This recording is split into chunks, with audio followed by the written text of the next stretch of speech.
সালের জুলাই মাসের নতুন মডেল অ্যাক্টিভিটি টাস্ক তৃতীয় শ্রেণীর গণিত গণিত বিষয় নিয়ে এখন আমরা আলোচনা করব। প্রথম যে প্রশ্নটি রয়েছে দেখো, নিচের প্রশ্নগুলির উত্তর দাও। বহুমুখী উত্তরধর্মী প্রশ্ন অর্থাৎ মাল্টিপল চয়েস কোশ্চেন্স। দেখো এখানে প্রথম যে প্রশ্নটি রয়েছে সেটি হচ্ছে নিচের সংখ্যা চারটি 3 অঙ্কের সংখ্যা হলো। তাহলে 3 অঙ্কের সংখ্যা দেখো, শূন্য তো শূন্যের প্রথমে বসলে তার কোনো ভ্যালু থাকে না, তাহলে কিন্তু এটা 2 অঙ্ক। এটা দেখো, এটা কিন্তু 1 2 3, এটা 3 অঙ্ক, অর্থাৎ এটা হবে অ্যান্সার। এটা দেখো 1 অঙ্ক এবং এটা 2 অঙ্ক। তাহলে তোমাদের প্রথম যে অঙ্কটি তার অ্যান্সার হচ্ছে কোনটি? প্রথম যে এমসিকিউ রয়েছে তার অ্যান্সার হচ্ছে এটি। ওকে, এরপর রয়েছে দেখো যে 2 3 4 সংখ্যা তিনটি দিয়ে গঠিত 3 অঙ্কের সবচেয়ে বড় সংখ্যাটি হলো। তাহলে 3 অঙ্কের সবচেয়ে বড় সংখ্যাটি কিভাবে আমরা গঠন করি? যে প্রথমে দেখো 2 3 4, সবচেয়ে বড়টাকে আমাদের কি করতে হয়? ক্রমান্বয়ে সাজাতে হয়। সবচেয়ে বড়টাকে আমরা প্রথমে নিয়ে আসবো, তারপরে গিয়ে তার থেকে ছোটটা এবং তারপরে গিয়ে সবচেয়ে ছোটটাকে বসাবো। তাহলে 3 অঙ্কের সব থেকে বড় সংখ্যা আমরা পেয়ে যাব। তাহলে 3 অঙ্কের সবচেয়ে বড় সংখ্যা কোনটি? যে 432। এবার দেখো গয়ের প্রশ্ন, তার উত্তরটি হলো 238/3 করলে আমরা পাবো। তো 238/3 করলে আমরা পাবো 3 গুণ 79 যোগ 1। এখানে ভাগফল হলো, ভাগফল কি জানি যে ভাজ্য সমান সমান ভাজক গুণ ভাগফল যোগ ভাগশেষ। হ্যাঁ, তোমরা আরো কিছুদিন পরে জানতে পারবে যে ভাজক গুণ ভাগফল যোগ ভাগশেষ, ভাজ্য সমান সমান এটা। তো এই যে ভাজ্য, ভাজ্য এখানে 238। ওকে, আর ভাজক কত? ভাজক হচ্ছে 3, ভাগফল হচ্ছে 79 আর ভাগশেষ হচ্ছে 1। তাহলে দেখো তোমার এখানে ভাগফল, আমাদের ভাগফল চেয়েছে, ভাগফল কত? এখানে 79, অর্থাৎ এটা কিন্তু অ্যান্সার হবে 79। তারপরে বলছে দেখো সচিনের রান 128, 2 এর স্থানীয় মান কত হবে? 1 এর স্থানীয় মানের থেকে বেশি, 1 এর স্থানীয় মানের থেকে কম, আর 2 নাকি 200? এখন 1 এর স্থানীয় মান কত? 1 এর স্থানীয় মান হচ্ছে 100। 2 এর স্থানীয় মান কত? 2 এর স্থানীয় মান হচ্ছে 2, 2 এর পরে একটা সংখ্যা রয়েছে, তাহলে 2 এর স্থানীয় মান হচ্ছে 20। তাহলে দেখো 1 এর স্থানীয় মান 100 আর 2 এর স্থানীয় মান হলো 20। তাহলে এবার দেখো 1 এর স্থানীয় মান থেকে বেশি হবে, 2 এর স্থানীয় মান তো 20 হয়েছে, যেটা 1 এর স্থানীয় মান থেকে কম, তাহলে 1 এর স্থানীয় মান থেকে কিন্তু কম হবে, অর্থাৎ এটাই হবে অ্যান্সার। ওকে, বুঝতে পেরেছো? এরপর রয়েছে দেখো সত্য মিথ্যা। তো সত্য মিথ্যাটা দেখো, প্রথমে বলছে 99 এর পরের সংখ্যাটি 2 অঙ্কের। তো 99 পরে আমরা যদি ক্রমিকভাবে লিখি তাহলে 99 পরে আসে 100। তাহলে 100 কি 2 অঙ্কের? না, এখানে 3টে অঙ্ক, 1 2 3, তাহলে এটা কি হবে? এটা মিথ্যা। এরপরে রয়েছে দেখো 302কে স্থানীয় মানে বিস্তার করে লিখলে পাবো। তাহলে 302, প্রথমে 3 রয়েছে, তাহলে 302 মানে কত? আমরা 300 প্লাস 0 প্লাস 2, কিন্তু এখানে 30 দিয়েছে, তাহলে এখানে 30 দিলে কি হবে? এখানে 300 হওয়া উচিত ছিল, যদি হতো তাহলে সত্য হতো, তাহলে এটাও মিথ্যা। এরপরে রয়েছে দেখো 555 যোগ 5, এই যোগ ফলে এককের ঘরের অঙ্কটি শূন্য। তাহলে দেখো তো 555 আর 5 যদি আমরা যোগ করি তাহলে কত পাই? 560।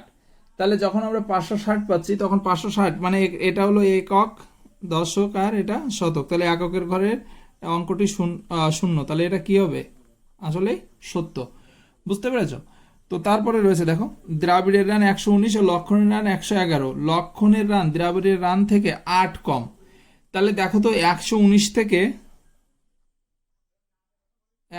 থেকে যদি আমরা 111 মাইনাস করি, 111, তাহলে আসলে কত কম থাকে? থাকে কত? 8 কম। তাহলে এটা কিন্তু কি আসলে সত্য।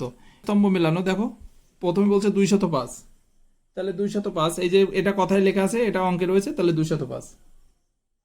তারপর রয়েছে দেখো 502, 502 আমরা কিভাবে লিখবো? এই যে 500 যোগ 0 যোগ 2, অর্থাৎ এটার সাথে এটা মিলবে। বুঝতে পেরেছো? হ্যাঁ, তাহলে এটার সাথে মিলবে কত? 500 যোগ 0 যোগ 2। 205 কত হবে? 205। ওকে, তাহলে 250, 250 দেখো তো, 100 100 200 আর 1 2 3 4 5, পাঁচটা 10 আছে, তাহলে কত হবে? এটা 250। তার মানে এটার সাথে কিন্তু এটা মিলবে। আর 500 থেকে 20 বেশি, 500 থেকে 20 বেশি হলে কত হবে? 520। ওকে, তাহলে এটা হবে 520। বুঝতে পেরেছো? এটা আর এটা মিলবে, আর এটা কিন্তু মিলবে 250-এর সাথে। তাহলে এটা কমপ্লিট। তো এরপরে রয়েছে দেখো,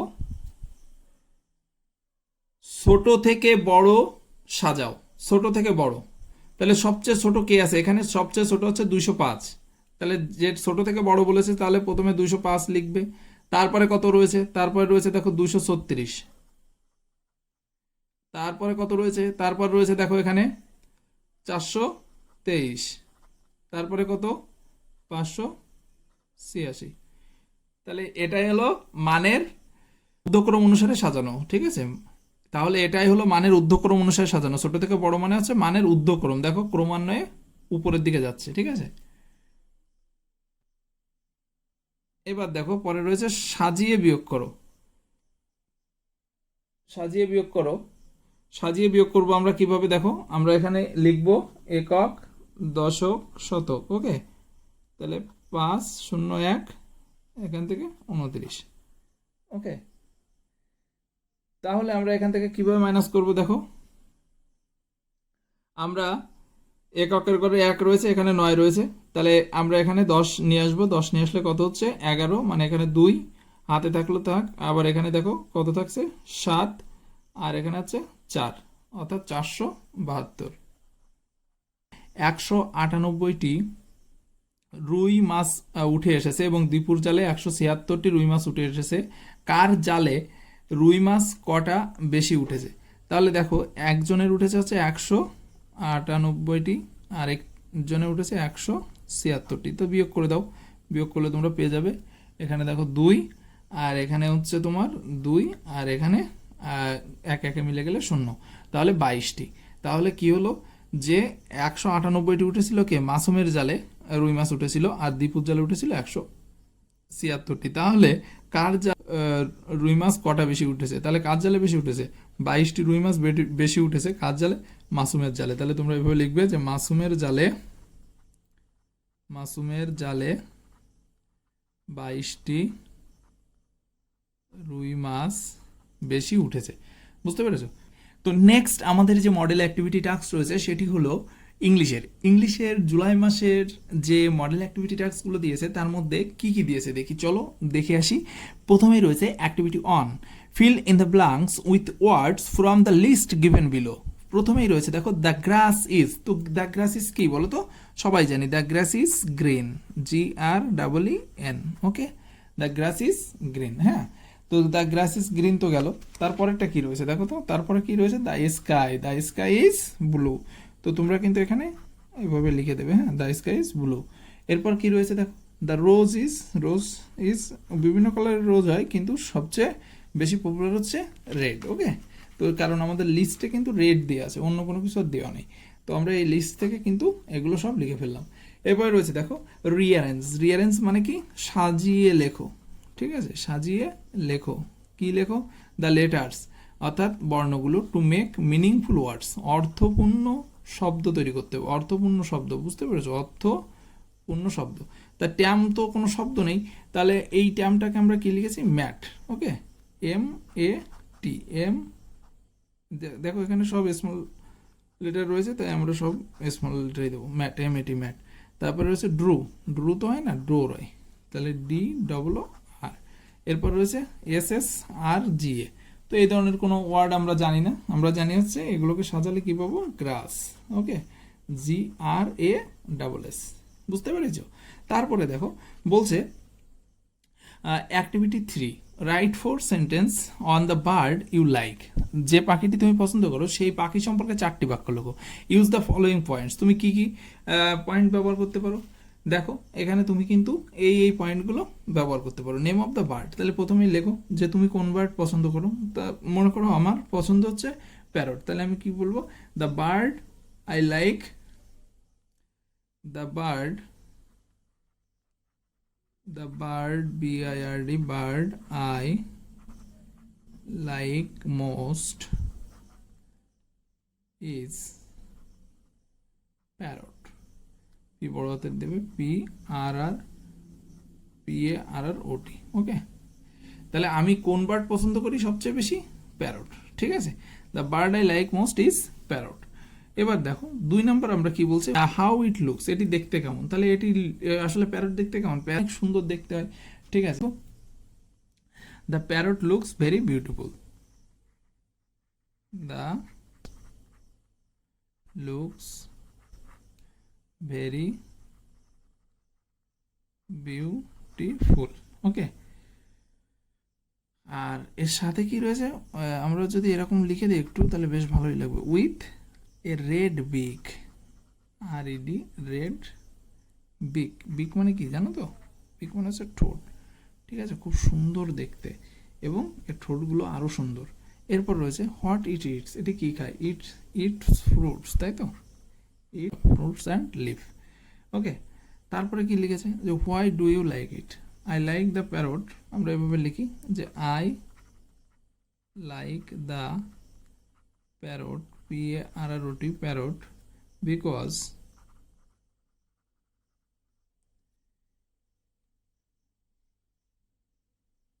এটি কি করতে পারে? ইট ক্যান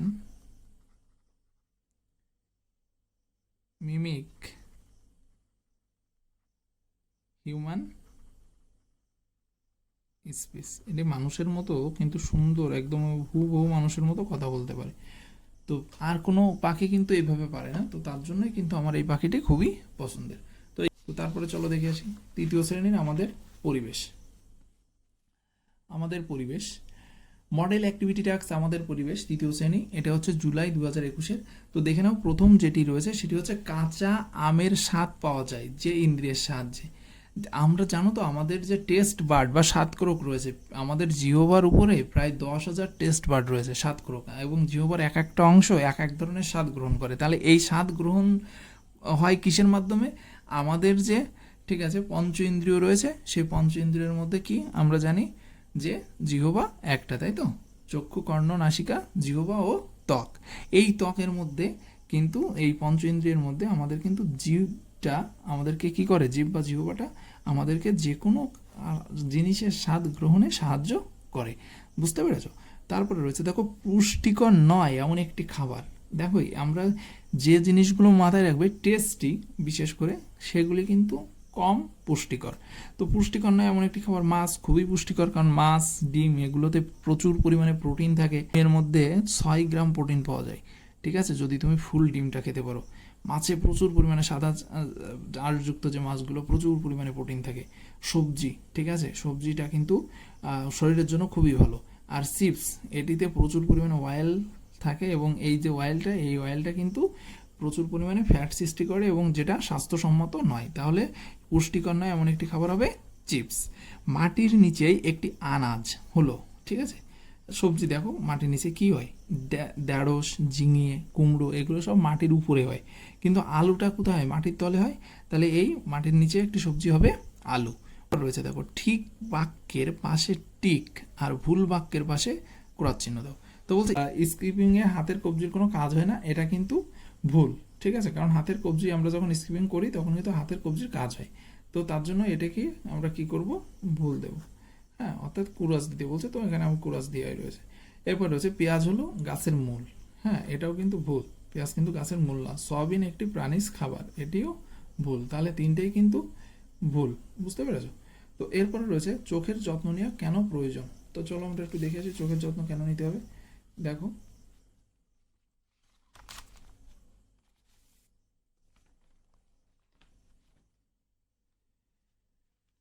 দেখো চোখ আমাদের খুবই মূল্যবান একটি ইন্দ্রিয়। পঞ্চ ইন্দ্রিয়ের মধ্যে অন্যতম ইন্দ্রিয় হচ্ছে চোখ। চোখ না থাকলে বা চোখ খারাপ হলে আমরা কিছুই দেখতে পাবো না। সারা পৃথিবীতে এত সুন্দর প্রাকৃতিক যে সৌন্দর্য, এই পৃথিবীর রূপ, রস, গন্ধবর্ণ, সৌন্দর্য, ঐশ্বর্য সব থেকে আমরা বঞ্চিত হবো থাকে, তাই না? আমাদের চোখ না থাকে। তো তার জন্য কিন্তু চোখ খুবই গুরুত্বপূর্ণ একটি ইন্দ্রিয়, তাই এর যত্ন নেওয়া উচিত। বুঝতে পেরেছো? তারপরে রয়েছে দেখো যে এমন দুটি ফলের নাম লেখো যার এক অংশ মানুষের খাদ্য না হলেও অন্য প্রাণীর খাদ্য। এই যে এমন দুটি ফলের নাম লেখো যা অন্য প্রাণীর খাদ্য। তাহলে কি কি রয়েছে দেখো তো। যেমন কাঁঠাল, কাঁঠালের যে খোসা মানুষের খাদ্য না হলেও অন্য হ্যাঁ জীবজন্তুর কিন্তু এটি খাদ্য, ঠিক আছে, জন্তুর খাদ্য। তারপরে রয়েছে দেখো কলার, কলার খোসাও ঠিক তাই, বুঝতে পেরেছো? তাহলে এমন দুটি ফল যা অন্য প্রাণীদের খাদ্য, তাই তো। তাহলে কলার খোসা কে খায়? গরুতে খায়, ঠিক আছে। কাঁঠালের যখন আমরা খাওয়া শেষ হয় খোসা, সেটাও কিন্তু গরুতে খায়, কাঁঠালের খোসা, বুঝতে পেরেছো? অর্থাৎ এ দুটি কিন্তু অন্য প্রাণীর খাদ্য। এরপর রয়েছে দুটি বা তিনটি বাক্য উত্তর দাও। কি রয়েছে দেখো, কিভাবে কিভাবে নানা রকম খাবার দেশে বিদেশে ছড়িয়ে পড়লো। কিভাবে পড়েছে? আগেরকার দিনে নানা জায়গায় লোক নানা রকম খাদ্য, ঠিক আছে, চিনেছিল। দূরের দুটো ডাঙার মধ্যে যোগাযোগ ছিল না, অর্থাৎ কি, অর্থাৎ এক স্থান থেকে অন্য স্থানে যাতায়াতের কোনো সেই সুযোগ বা যোগাযোগ ব্যবস্থা খুব দুর্বল ছিল। এখন যেমন জল, স্থল, আকাশ সব জায়গা থেকে আমরা যোগাযোগ করি, তখন কিন্তু যোগাযোগ ব্যবস্থা মোটেই উন্নত ছিল না। শুধুমাত্র নৌপথে মানে জলপথে আমরা এক স্থান থেকে অন্য স্থানে যেতাম। তার ফলে বলছে মাঝে ছিল সাগর, ঠিক আছে, অথই জল, অনেক বড় জাহাজ তৈরি করতে শিখলো মানুষ। শিখলো যখন, তারপরে কি হলো, তারপরে এক দেশ থেকে লোক অন্য দেশে যেতে পারলো বা যাতায়াত শুরু করলো। এক দেশে যা নেই অন্য দেশের লোকেরা জাহাজে করে তা আনতো এবং সে দেশে যা নেই তা নিয়ে যেত। এভাবেই নানা রকম খাবার দেশে বিদেশে ছড়িয়ে পড়লো, বুঝতে পেরেছো? তাহলে বাংলাতে দেখো কি কি দিয়েছে। জুলাই মাসে তোমাদের বাংলায় তৃতীয় শ্রেণীতে যেসব অ্যাক্টিভিটি টাস্কগুলো দিয়েছে সেগুলো সুন্দর সাবলীল এবং প্রাঞ্জল উত্তর নিয়ে আমরা চলে এসেছি। প্রথমটি রয়েছে, সত্যি শোনা গল্পে বুড়ো চাষির ছেলে ছিল অত্যন্ত নির্লোভ। এটা তো ভুল। এরপর রয়েছে আমরা চাষ করি আনন্দে। কবিতাটি লিখেছেন বিশ্বকবি রবীন্দ্রনাথ ঠাকুর। হ্যাঁ, বিশ্বকবি, ঋষিকবি, হ্যাঁ, দ্য ভার্সাটাইল জিনিয়াস রবীন্দ্রনাথ ঠাকুরই লিখেছেন আমরা চাষ করি আনন্দে। আমাকে ক্ষমা করবেন কথাটি বলেছেন কুলি হিসেবে এগিয়ে আসা ঈশ্বরচন্দ্র বিদ্যাসাগরে। হ্যাঁ, এটি ভুল, মানে এটা এখানে লিখে দিই ভুল। তারপর রয়েছে দেখো, দেওয়ালের ছবি, তোমরা পাশে কিন্তু ক্রস চিহ্ন দেবে। দেওয়ালের ছবি গল্পে বাঘকে শিকারি লোটায় পুকুরের ঠান্ডা জলে এনে দিয়েছিল। তাহলে দেওয়ালের ছবি গল্পে বাঘকে শিকারি লোটায় করে পুকুরের কি জলে এনে দিয়েছিল? ঠান্ডা জলে, এটা কিন্তু ঠিক। এরপর রয়েছে, সুনির্মল চক্রবর্তীর লেখা একটি বইয়ের নাম কুসুমপুরের শালিক, এটাও ঠিক। এরপর রয়েছে দেখো, ফুলপরীরা তাদের দেশ থেকে অনেক ফুল নিয়ে এসেছিল। না, তারা নিয়ে আসেনি, তাহলে এটা কিন্তু ভুল, বুঝতে পেরেছো? তাহলে ভুল যেগুলো সেগুলো আমি পাশে ভুল কথাটা লিখে দিচ্ছি তোমাদের বোঝার সুবিধার জন্য, কিন্তু তোমরা পুরো পূর্ণাঙ্গ বাক্যটা উঠায় ওর পরে কি লিখবে, যেটি ভুল হয় সেটির পাশে ক্রস এবং যেটি ঠিক হবে তার পাশে ঠিক চিহ্ন দিয়ে দেবে। ওকে, তারপরে চলো একটু নিচের দিকে যাই। একটি বাক্যে উত্তর দাও। এটা বলবো বলেই তো ডেকেছি তোমায়। বক্তা কোন কথা বলবেন? বুড়ো চাষি তার ছেলেকে বলবেন সোনা কোথায় লুকানো আছে সেই কথা। বুঝতে পেরেছো? সোনা যে কোথায় লুকানো আছে সেই কথাই কিন্তু জানাবে বুড়ো চাষি, আর তার জন্যই সে তার সন্তানদের ডেকেছিল। তারপরে রয়েছে, পুলক শব্দটি দিয়ে একটি বাক্য রচনা করো। তাহলে সে পুলকিত মনে গান শুনছে, এভাবে সুন্দর করে তোমরা লিখতে পারো, সে পুলকিত মনে গান শুনছে। এরপর রয়েছে দেখো পরেরটি, যে নিজের হাতে নিজের কাজ গল্পের ঘটনাটি কোথায় ঘটেছে? নিজের হাতে নিজের কাজ গল্পের ঘটনাটি ঘটেছে কারমাটার রেল স্টেশনে। ভালো করে দেখো, কারমাটার রেল স্টেশন, ঠিক আছে, এই স্থানে কিন্তু এটা ঘটেছিল। তারপর রয়েছে দেখো, দুজনে রওনা দিল বনের পথে। কোন দুজনের কথা এখানে বলা হয়েছে? দেখো বলছে এখানে দুজন বলতে শিকারী আর বাঘের কথা বলা হয়েছে, বুঝতে পেরেছো? তারপর রয়েছে দেখো, সারাদিন কবিতায় শিশুটি খাতার পাতায় কি কি আঁকে? শিশুটি খাতার পাতায় কি কি এঁকেছিল? সারাদিন কবিতায় শিশুটি খাতার পাতায় হাতি, ঘোড়া, গাছ, পাখি আরো অনেক কিছু এঁকেছিল, ঠিক আছে, আরো কত কি এঁকেছিল। আমরা চাষ করি আনন্দে কবিতায় প্রকৃতির রূপ যেভাবে ফুটে উঠেছে, প্রথমেই তোমরা এভাবে লিখে নেবে যে আমরা চাষ করি আনন্দে কবিতায় ঋষিকবি কবিগুরু রবীন্দ্রনাথ ঠাকুর গ্রাম্য প্রকৃতির এক অপূর্ব চিত্র তুলে ধরেছেন। গ্রাম বাংলায় কৃষক ও প্রকৃতি যেন একে অপরের পরিপূরক। কৃষকরা রোদ ও বৃষ্টির মধ্যে সারাদিন চাষ করেন। চষা হচ্ছে মাটির গন্ধে ছুটে আসা বাতাস যেন বাঁশ বাগানের পাতায় গান শুনিয়ে যায়। তরুণ কবির মনেও নতুন নতুন ছন্দ জেগে ওঠে। অঘ্রাণের সোনার রোদ আর পূর্ণিমার চাঁদের আলো এবং ধানের শীষের পুলকে যেন সারা পৃথিবী কি করে বলো তো? হেসে ওঠে। আর এভাবেই তারা আনন্দে চাষ করে কবিতায় কি করেছেন ঋষি কবি কবিগুরু রবীন্দ্রনাথ ঠাকুর পল্লী প্রকৃতির যে সৌন্দর্য সেটিকে ফুটিয়ে তুলেছেন। এরপর রয়েছে দেখো, আমি আর কখনো নিজের কাজ নিজের হাতে করতে সংকুচিত হব না। ডাক্তারবাবু এমন প্রতিজ্ঞা করার কারণ কি? তো দেখো ডাক্তারবাবু কেন করেছিলেন এমন প্রতিজ্ঞা? দেখো আমরা এভাবে লিখব যে নিজের হাতে নিজের কাজ গল্পে ডাক্তারবাবু কুলিকে গল্পে লিখবে পারিশ্রমিক দিতে গিয়ে জানতে পারলেন যে তিনি কুলি নন, তার নামই ঈশ্বরচন্দ্র শর্মা। নাম শুনে ডাক্তারবাবু চমকে উঠলেন এবং লজ্জিত হলেন। এইভাবে উপযুক্ত শিক্ষা পেয়ে তিনি নিজের হাতে কাজ করার প্রতিজ্ঞা করলেন। তাহলে দেখো এখান থেকে কিন্তু আমরা এটা বুঝতে পারি। তারপর বলছে পরের যে প্রশ্নটি সেটি হচ্ছে, তা এটা কি মানুষের আঁকা? বাঘ এমন প্রশ্ন করেছিল কেন? দেওয়ালের ছবি গল্পে বাঘ একদিন শিকারীর বাড়ি গিয়ে দেওয়ালের একটি হাতে আঁকা ছবি দেখতে পেল। ছবিতে একজন শিকারী হাতে তীর ধনুক নিয়ে দাঁড়িয়ে আছে আর একটি বাঘ তার পায়ের নিচে শুয়ে আছে। শিকারী এমন ভাব দেখাচ্ছে যেন সে বিরাট কোনো কাজ করেছে। এই দেখে বাঘ এমন প্রশ্ন করেছিল, কারণ ছবিটি যদি মানুষ না একে কোনো বাঘ আঁকতো তাহলে সেটি অন্যরকম হতো। তাছাড়া একটা প্রাণীকে মেরে মজা করার মতো জঘন্য কাজ শুধুমাত্র মানুষরাই করতে পারে বা মানুষই করতে পারে। বুঝতে পেরেছো? তো এই কথার জন্যই কিন্তু আমরা এখানে বলতে পারি যে তাই এটা কি মানুষে আঁকা? বাঘ এমন প্রশ্ন করেছিল। তাহলে বাঘের প্রশ্ন করার কারণ কিন্তু এটি ছিল। এখনো নাকি ফুলপরীরা নেমে আসে পৃথিবীতে। পৃথিবীতে নেমে এসে তারা কি করে বলো তো? ফুলপরীরা নেমে এসে, তোমরা তো পড়েছো, দেখো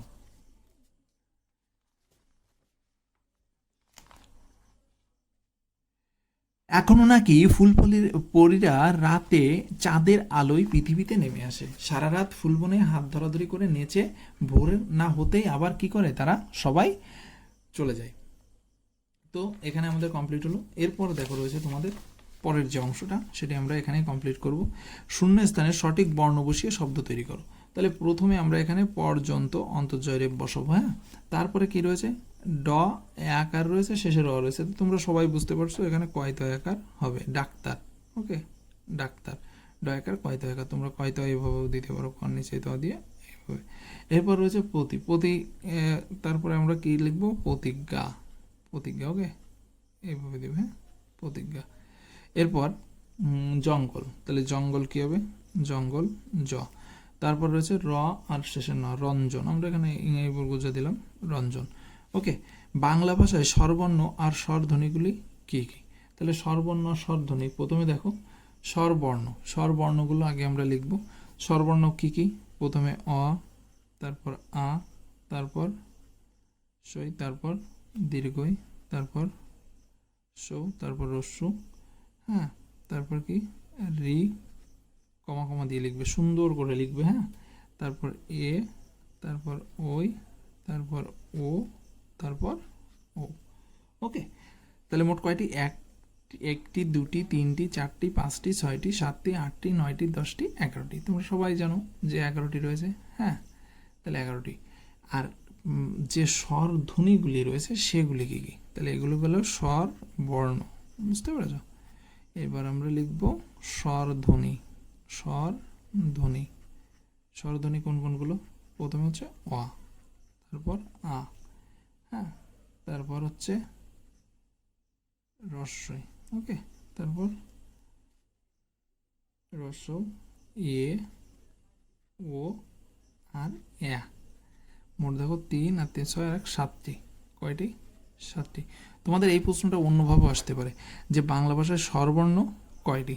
এটি আসে না। স্বরধ্বনিগুলি কি কি কয়টি সেটি কিন্তু প্রায় আসে। স্বরধ্বনি হচ্ছে 7টি। ওকে, বুঝতে পেরেছ? এরপর রয়েছে নিচের বাক্যগুলির শব্দ কিভাবে তৈরি করে তা লেখো। দেখো নিচের বাক্যগুলো শব্দ কিভাবে তৈরি করে তা আমরা লিখব। প্রথমে রয়েছে ছেলের চোখ দুটো লোভে চকচক করে উঠলো। তাহলে এখানে দেখো একটা বাক্যের দুটো অংশ থাকে, একটা বাক্যের দুটি অংশ থাকে। একটা হচ্ছে উদ্দেশ্য আর একটা হচ্ছে বিধেয়। ওকে, তাহলে আমরা ছেলের যে চোখ দুটো এটা হলো উদ্দেশ্য, আর বিধেয় কোনটি? লোভে চকচক করে ওঠে। এরপর রয়েছে ধানের শীষে পুলক ছোটে।